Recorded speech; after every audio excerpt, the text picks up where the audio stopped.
Yesu Kristo ashimwe. Uyu munsi ni umunsi w'ijana dusoma Bibiliya. Turi mu gitabo cya mbere cyo ku Ngoma. Tugeze ku bice 19, turasoma n'ibice 20 n'ibice 21. Reka dusome mu izina rya Yesu. Titire y'igice cya 19 iravuga ngo Abamoni basuzugura intumwa za Dawidi. Hanyuma y'ibyo, Nahashi umwami w'Abamoni aratanga, umwana we yima ingoma ye. Dawidi abyumvise aravuga ati, nzagirira neza Hanuni mwene Nahashi kuko se yangiriye neza. Nuko Dawidi atuma intumwa zo kumumara umubabaro wa se. Bukeye abagaragu ba Dawidi bajya mu gihugu cy'Abamoni kwa Hanuni kumumara umubabaro. Ariko ibikomangoma by'Abamoni bibwira Hanuni biti, mbese ugira ngo Dawidi yubashye so bituma koherereza abo kukumara umubabaro? Ahubwo ntuzi ko abagaragu be bazanywe no kwitegereza umurwa kugira ngo bawurimbure kandi no gutata igihugu. Nuko Hanuni afata abagaragu ba Dawidi arabamora, akeba imyambaro yabo hagati ku bibuno, aherako arabohereza. Abandi baragenda babwira Dawidi uko ba bagabo bagenjejwe, atuma kubasanganira kuko abo bagabo bari bakozwe n'isoni cyane. Umwami aravuga ati, mugume i Yeriko kugeza aho ubwanwa bwanyu buzamerera muzabone kugaruka. Dawidi ahorera intumwa ze. Abamoni babonye ko bazinuye Dawidi, Hanuni n'Abamoni bohereza italanto z'ifeza 1,000 kugurira amagare n'abagendera ku mafarashi b'i Mesopotamiya n'ibyo muri Aramumaka n'iby'isoba. Nuko bigurira amagare inzovu 3 n'ibihumbi 2, bagurira n'umwami w'Imaka n'ingabo ze, baraza bagerera aherekeye Medeba. Abamoni bava mu midugudu yabo baraterana bajya kurwana. Dawidi abyumvise agaba Yowabu n'ingabo z'abanyambaraga zose.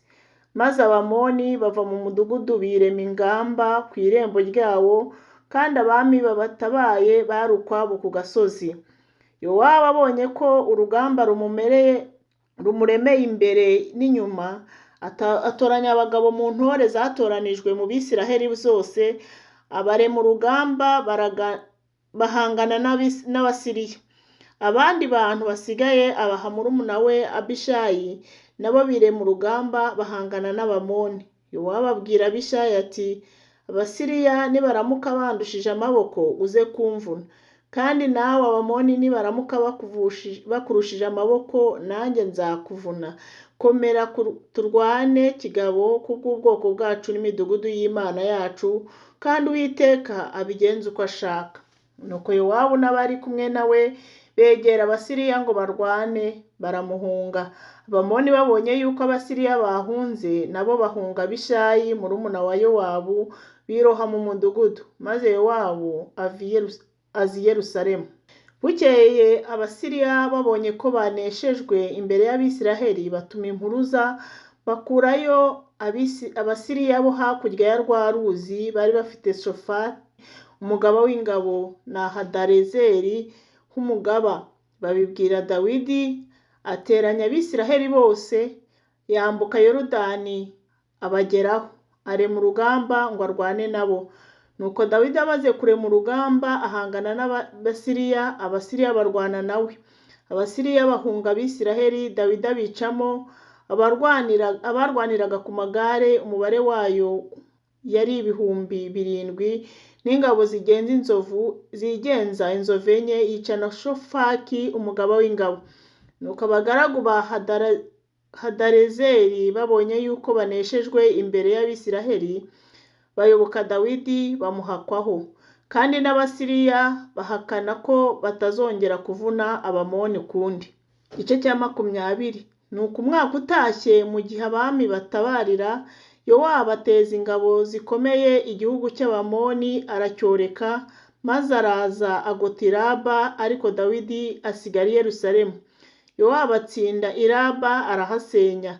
Dawidi yenda ikamba ry'umwami waho arimukura ku mutwe, areba kuremera kwaryo kwari italanto y'izahabu, kandi ryari ritatsweho amabuye y'igiciro cyinshi. Baherako baryambika Dawidi mu mutwe.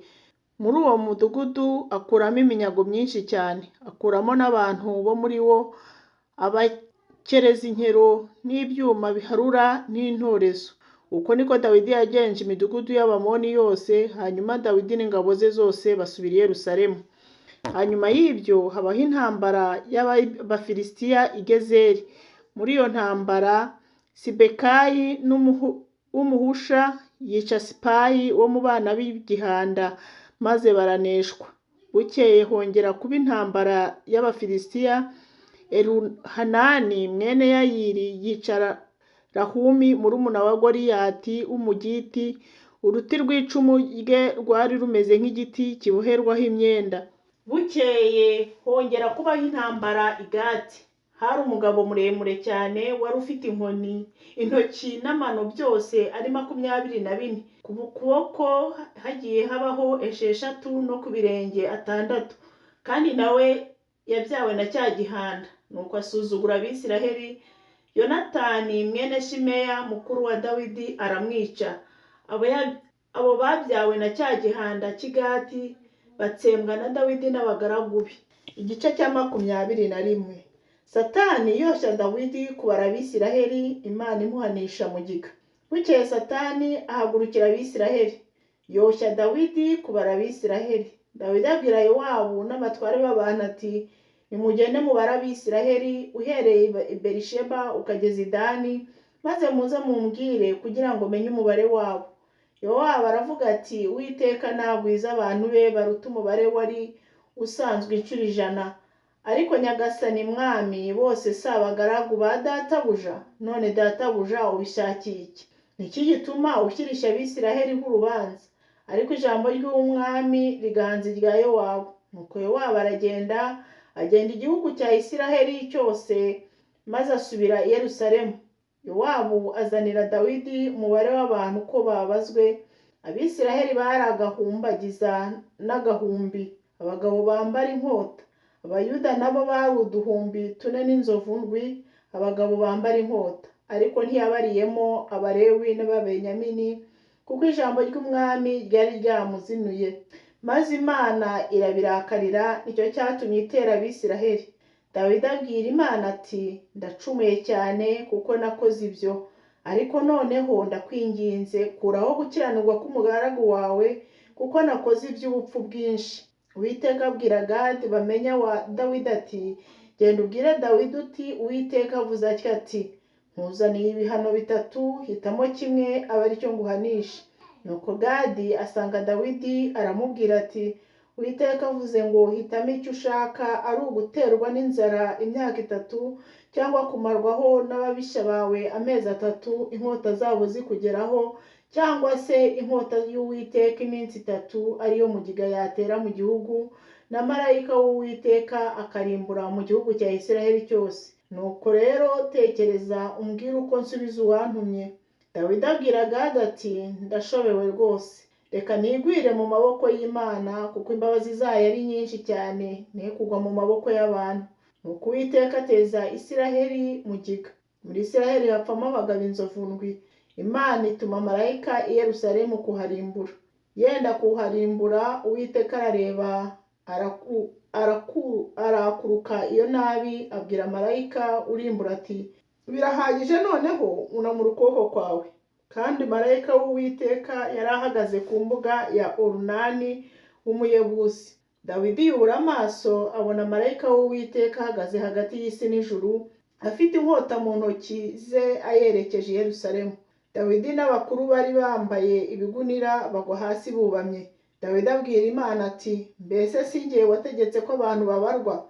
Ni jye wacumuye ngakora iby'ubugoryi bwinshi, ariko izi ntama zo zacumuye iki? Ndakwinginze Uwiteka Mana yanjye, ukuboko kwawe kuba ari jye kwerekeraho n'inzu ya data, ariko si ku bantu bawe ngo baterwe na mugiga. Nuko marayika w'Uwiteka ategeka Gadi kubwira Dawidi ko azamuka kubakira Uwiteka igicaniro ku mbuga ya Orunani w'Umuyebusi. Nuko Dawidi azamurwa n'ijambo rya Gadi avuze mu izina ry'Uwiteka. Orunani arahindukira abona marayika, abahungu be 4 bari kumwe nawe barihisha. Kandi Orunani yahuraga ingano.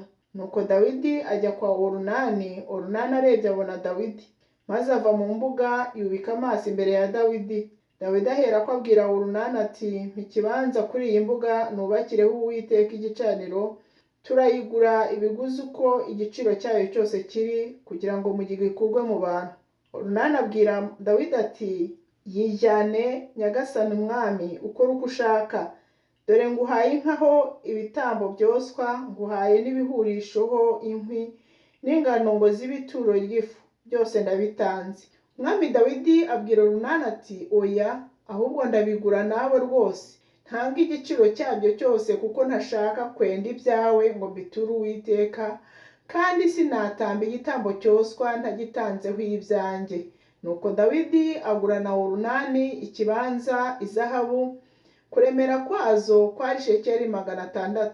Dawidi aherako yubakira Uwiteka igicaniro, atamba ibitambo byoswa n'ibitambo by'ishimwe yuko ari amahoro, yambaza Uwiteka. Uwiteka amusubirisha umuriro uva mu ijuru, ujya ku gicaniro cy'igitambo cyoswa. Uwiteka ategeka marayika asubiza inkota ye mu rwubati rwayo. Icyo gihe Dawidi abonye ko Uwiteka yamushubirije ku mbuga ya Orunani w'umunyebusi, niko kujya atambirayo, kuko ihema ry'Uwiteka Mose yakoreye mu butayu n'icyotero cy'ibitambo byoswa muri iyo minsi byari ahantu ho ku kanunga i Gibeyoni. Ariko Dawidi ntiyabasha kujya imbere yayo ngo agishe Imana inama, kuko yari yaratinye inkota ya marayika w'Uwiteka. Imana rero ibaha umugisha. Tuzakomeza ejo dusoma ibice bikurikiyeho. Mugire umunsi mwiza kandi mugire na weekend nziza.